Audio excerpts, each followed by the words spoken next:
Hello students, I am S.K. Nigam, your chemistry teacher, and in today's session we would be learning some concepts of chapter number 4 of NCERT chemistry, that is chemical kinetics.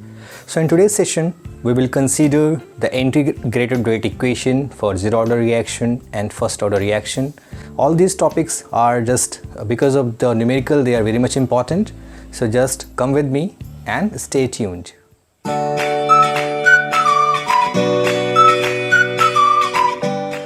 सो आज का पहला हमारा topic होगा integrated rate equation.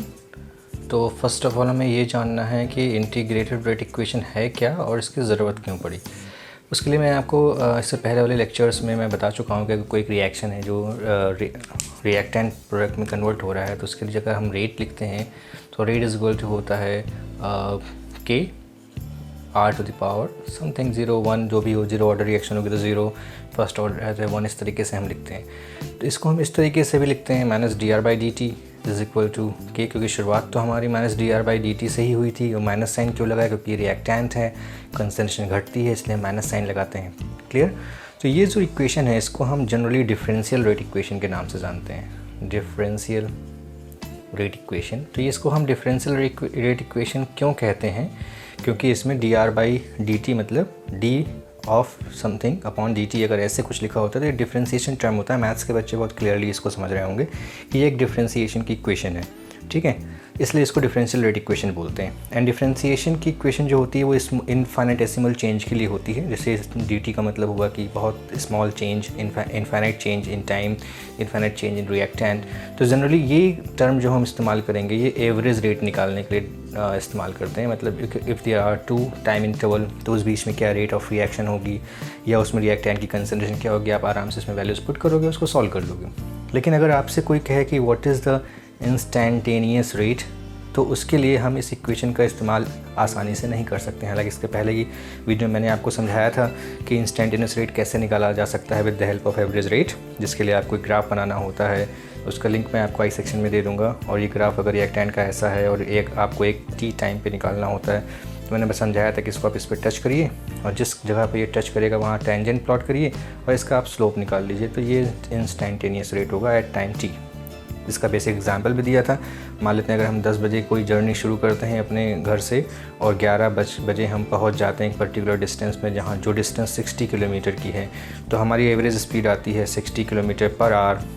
Okay, पर इसका मतलब ये नहीं हुआ कि आप लगातार 10 बजे से 11 बजे तक 60 किलोमीटर की स्पीड से ही चल रहे हैं। 0 से शुरू होती है हमारी स्पीड, बीच में हो सकता है 20 हो, 90 तक जाती है गाड़ी की स्पीड, अपनी कार की या किसी भी जिस भी व्हीकल से आप ट्रैवल कर रहे हैं।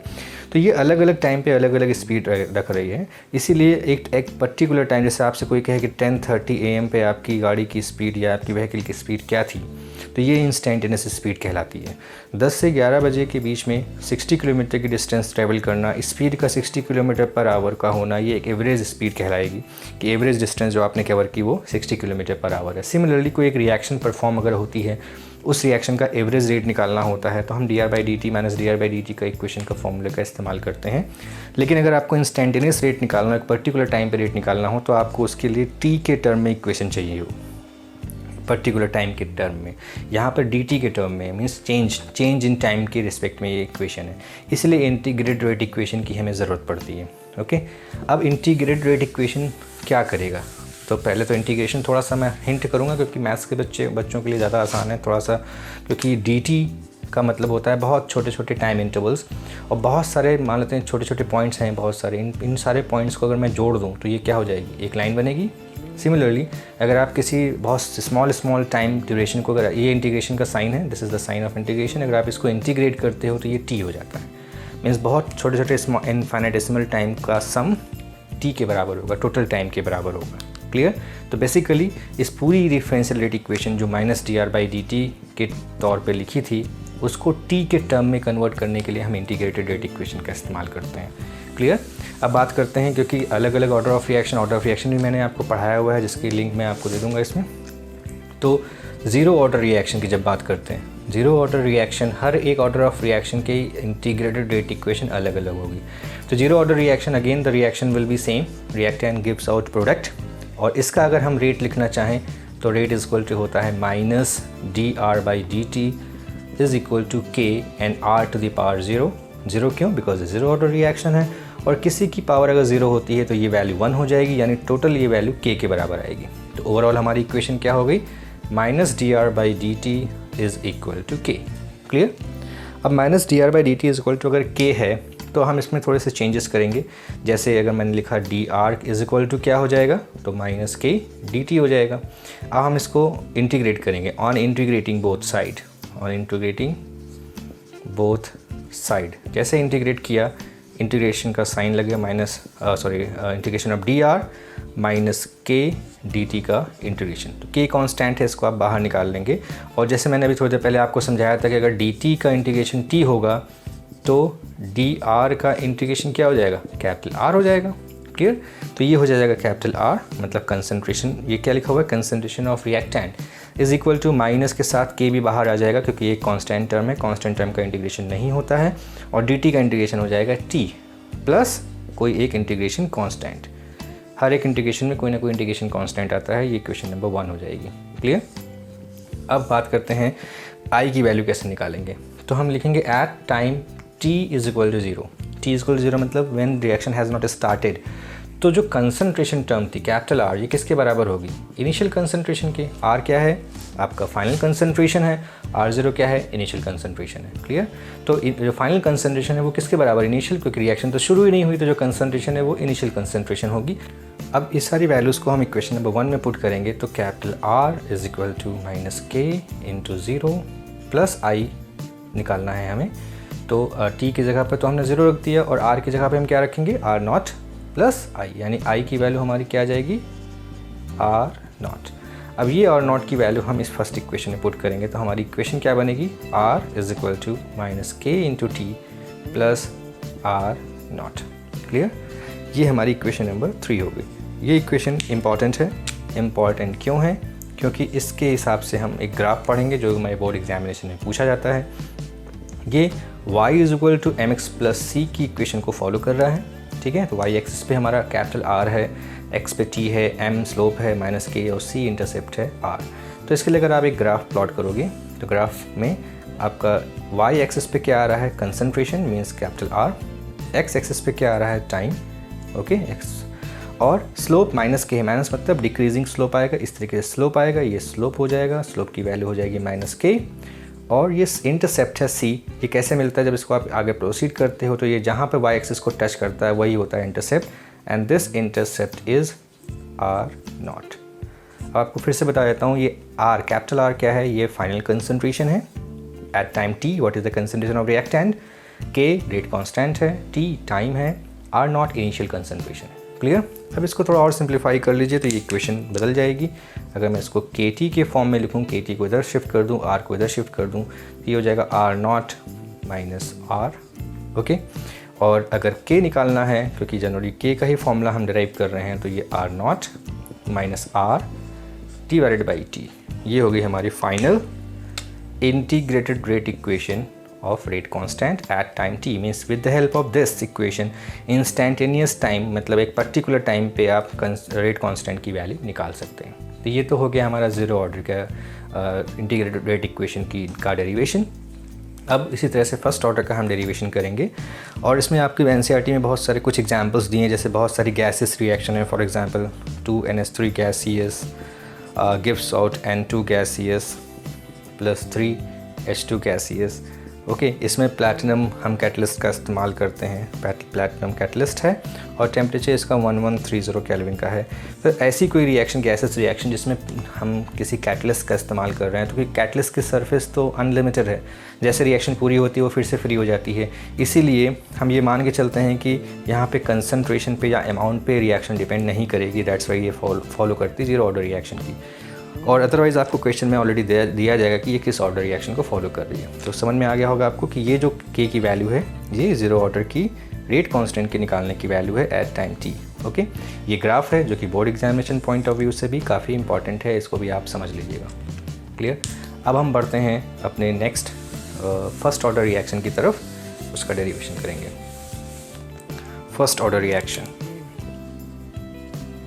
फर्स्ट ऑर्डर रिएक्शन जब इसकी इंटीग्रेटेड रेट इक्वेशन बनाएंगे तो again the reaction will be same R2P, और इसका जब आप रेट निकालोगे तो again rate is equal to minus dR/dt is equal to KR⁻1, क्योंकि ये फर्स्ट ऑर्डर की रिएक्शन है तो इसकी पावर यहाँ पे 1 लगी होगी।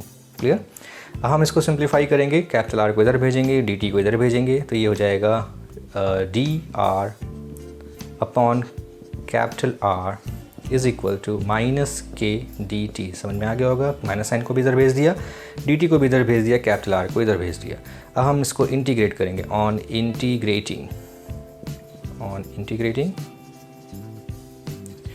तो इंटीग्रेशन का यहाँ पे एक फॉर्मूला हम इस्तेमाल करेंगे जो कि मैथ्स के बच्चे मुझे लगता है पहले से जानते होंगे, बायो के बच्चे भी जानते होंगे, पर फिर भी समझ लीजिए।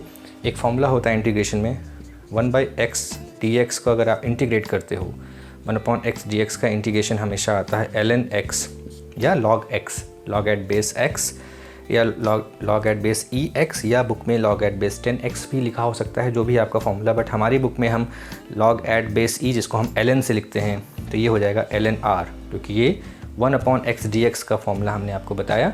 उसी तरह से ये 1/r dr है, तो ये ln r हो जाएगा is equal to minus k बाहर आ जाएगा, और ये t इसके साथ साथ एक इंटीग्रेशन कांस्टेंट। अगेन ये इक्वेशन नंबर 1 इसको डाल दीजिए। अब हम आगे बढ़ेंगे, ठीक है। तो at time t is equal to 0 क्या होगा, अगेन जो फाइनल कंसंट्रेशन थी वो द इनिशियल कंसंट्रेशन ही रहेगी, क्योंकि रिएक्शन तो शुरू ही नहीं हुई। तो हम ये सारी वैल्यूज़ को हम इस इक्वेशन में पुट करेंगे, तो हमारी इक्वेशन क्या बनेगी, ln r की बजाय r0 हो जाएगा is equal to minus k into 0 time 0 है प्लस i। ओके, यहाँ से आपने i की वैल्यू निकाल ली। क्या आ गई i की value, i is equal to ln r0। अब इस वैल्यू को आपने उठा के इस इक्वेशन में पुट कर दिया, इक्वेशन नंबर 1 में। तो ln r इक्वेशन नंबर 1 है, ln r is equal to minus kt plus ln r0। Clear. मुझे नहीं लगता है कि कोई इसमें कन्फ्यूज़न होना चाहिए। ln r is equal to minus kt ln plus ln r0। तो ये भी एक बहुत इम्पॉर्टेंट इक्वेशन हो गई हमारे लिए, क्योंकि ये भी y is equal to mx plus c को फॉलो करने वाली इक्वेशन है, यानी स्ट्रेट लाइन इक्वेशन है। अगेन स्ट्रेट लाइन इक्वेशन होगी तो ग्राफ प्लॉट करेंगे आप, जहाँ पे y एक्सिस पे क्या होगा, ln r होगा, मतलब concentration of log of concentration of reactant. ln का मतलब होता है log at base e। Okay, log लिखा होता है तो हम जनरली उसको log at base 10 मानते हैं, ln लिखा है तो log at base e होगा। ओके, टाइम x क्या है हमारा, t है, मीन्स यहाँ पे टाइम होगा। स्लोप अगेन माइनस k आ रहा है, मीन्स डिक्रीजिंग स्लोप होगा, तो ये स्लोप है जो कि माइनस k वैल्यू रख रहा है। इसको आप आगे बढ़ाओगे तो ये जाके यहाँ टच करेगा, जहाँ टच करेगा वो इंटरसेप्ट बनाएगा, और इंटरसेप्ट यानी c हमारा है ln r0। ये एक और ग्राफ हो गया। तो ऐसे भी ग्राफ बना के बोर्ड में क्वेश्चन पूछा जाता है कि ये ग्राफ किस ऑर्डर ऑफ रिएक्शन का होगा। क्लियर। तो ये हो गई एक इक्वेशन हमारी। अब इसको हम थोड़ा और एक और फॉर्म में कन्वर्ट कर सकते हैं। अगर मैं ये कहूँ कि kt को मैंने इधर भेज दिया, ln को इधर भेज दिया, तो ln क्योंकि माइनस साइन भी आएगा, तो अगर पहले नॉर्मल समझते हैं, सॉरी kt को मैंने इधर भेजा तो माइनस प्लस में कन्वर्ट हो गया, और ln जब r इधर आएगा तो ln r0 के साथ साथ ये हो जाएगा ln r माइनस में। ln r0 प्लस में था, ln r यहाँ प्लस माइनस में था, तो ये इधर आएगा तो ये माइनस में कन्वर्ट हो जाएगा। सिंपल मैथ्स है, नथिंग वेरी डिफ़िकल्ट। तो ये हो जाएगा kt is equal to ln। अब ये है log m minus log n is equal to होता है log m अपॉन n। ठीक है, ये भी मैंने आपको पढ़ाया था, एक लिंक मैं आपको दे दूंगा। log एंटी लॉग पे मैंने एक वीडियो बनाया था अच्छा सा, आप उसमें देख लीजिएगा कि ऐसा कैसे हुआ।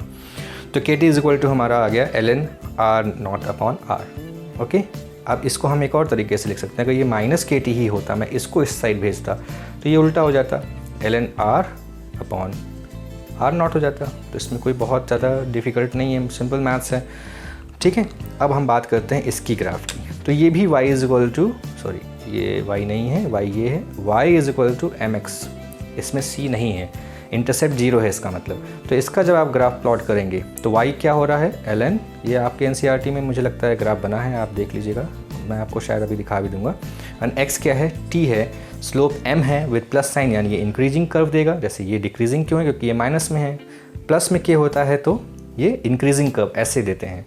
और C क्योंकि यहाँ पे 0 है, इसका मतलब है कि यहाँ पे इंटरसेप्ट नहीं होगा, इसका मतलब ये ओरिजिन से शुरू होगा और इसका ग्राफ, इसका कर्व ऐसे जाएगा, ये हो जाएगा slope is equal to K। Clear? इस तरीके से ये y is equal to mx का भी इक्वेशन, एक और ग्राफ आपने देख लिया। तो ऐसे भी ग्राफ एग्जाम में पूछे जा सकते हैं, आपको इसको भी सॉल्व करना आना चाहिए। क्लियर? ठीक है, अब हम फिर से वापस अपने इसी इक्वेशन पे आएंगे क्योंकि हमें इसी इक्वेशन की सबसे ज़्यादा ज़रूरत है।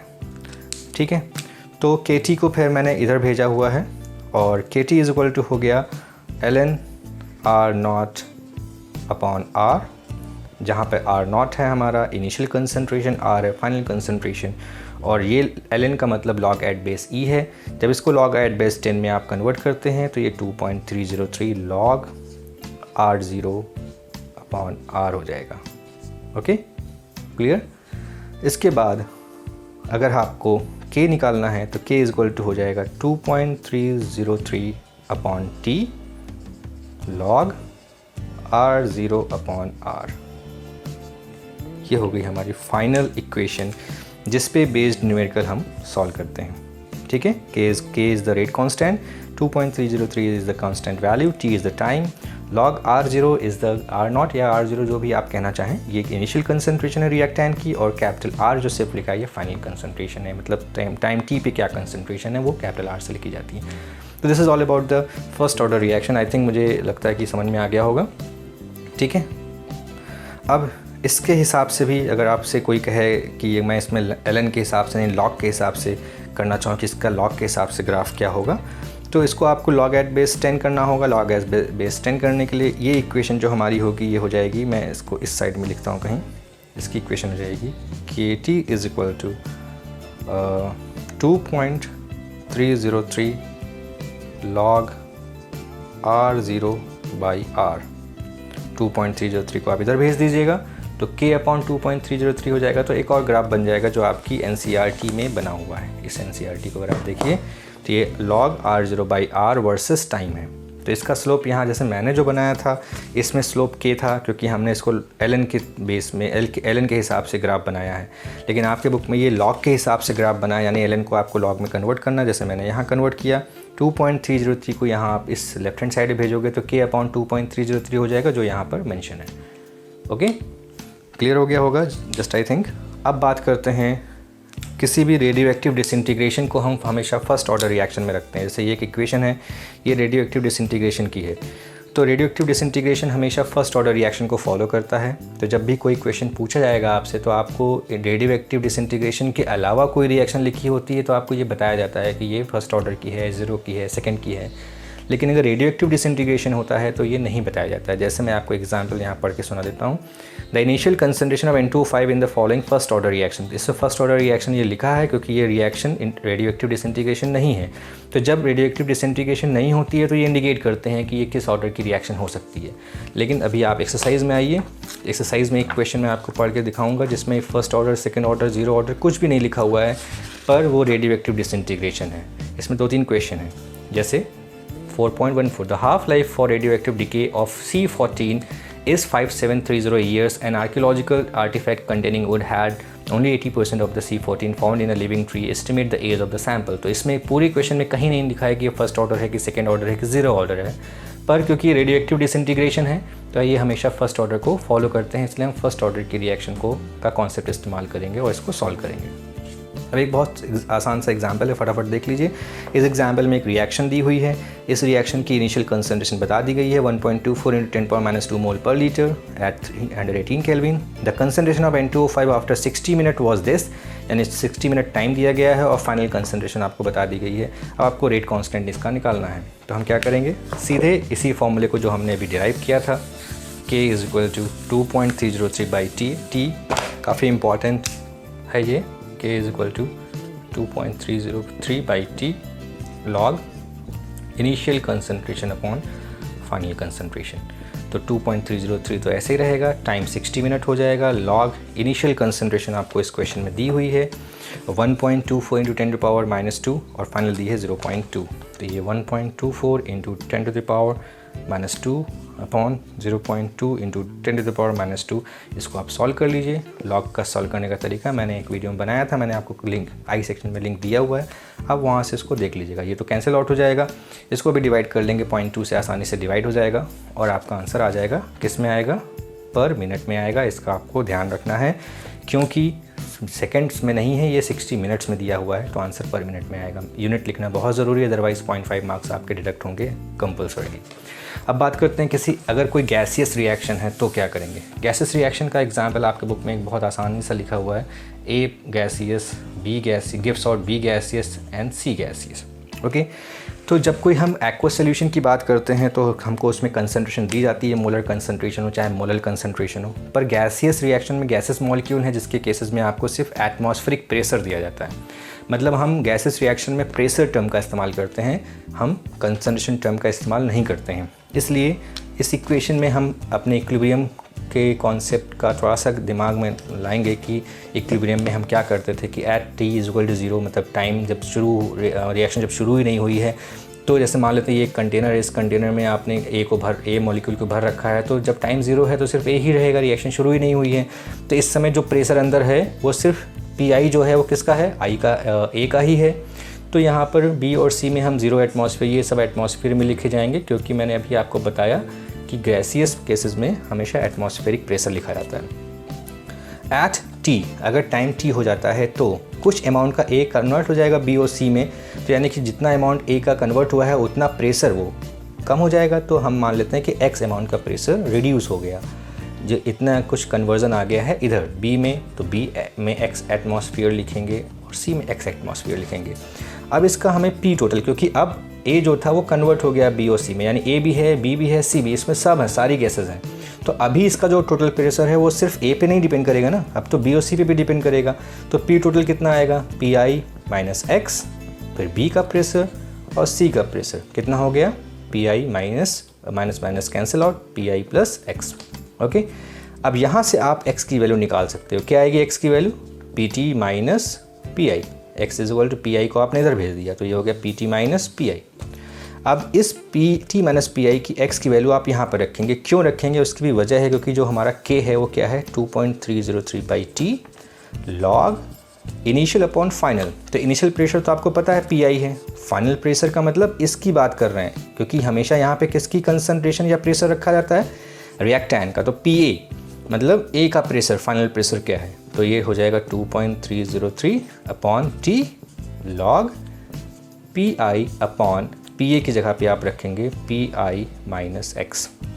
ओके, x की वैल्यू आप ऑलरेडी निकाल चुके हो, तो ये हो जाएगा 2.303/t log Pi minus x की वैल्यू है Pt माइनस Pi, तो माइनस माइनस यहाँ का प्लस हो गया Pi।